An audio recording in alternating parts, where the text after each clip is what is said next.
করি, মুসা আলাইহিস সালাম ফেরাউনের হেদায়েতের জন্য আল্লাহ তাআলা মুসা আলাইহিস সালামকে পাঠিয়েছিলেন।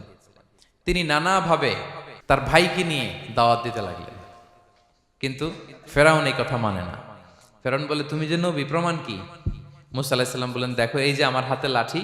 উনি এমন নবী ছিলেন, উনি লাঠি মাটিতে রেখে দিলে ওটা মুহূর্তে সাপ হয়ে যেত। তো মাটিতে তিনি লাঠি রাখলেন, এটা মুহূর্তে সাপ হয়ে গেল, যে এই যে আমি নবী।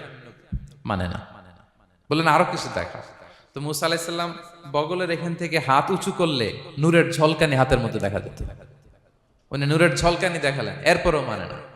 এরকম একটার পর একটা আল্লাহ নবী মুসা আলাইহিস সালাম মুআজিজা দেখাতে লাগলেন, কিন্তু ফেরাউন মানে না। শুধু মানে না এতটুকুই না, সবশেষে আল্লাহ নবী মুসা আলাইহিস সালামকে অ্যাসাসিনেশন, হত্যার পরিকল্পনা করলো তারা, যে বনি ইসরাইল, মুসা এবং মুসার অনুসারী যারা আছে দুনিয়া থেকে সরাই দিতে হবে।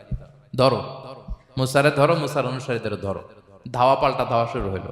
আল্লাহ নবী মুসা আলাইহিস সালাম বনি ইসরাইলকে নিয়ে বাঁচার জন্য ছুটলেন। ছুটতে ছুটতে সামনে লোহিত সাগর।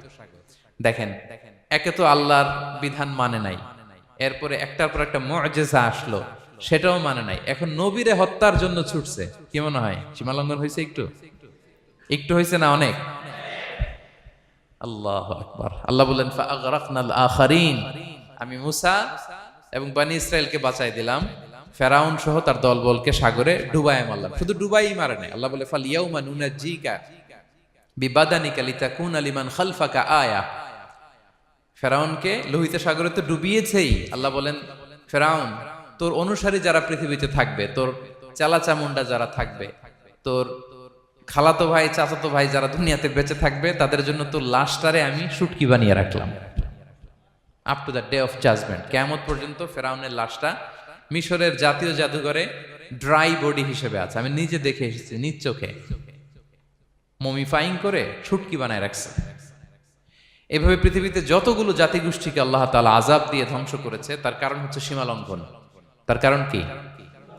প্রিয় ভাইরা, আমরা যেন আমাদের লাইফস্টাইলের দিকে একটু খেয়াল করি, যে এই সীমা লঙ্ঘনের কাতারে আমরা চলে আসলাম কিনা,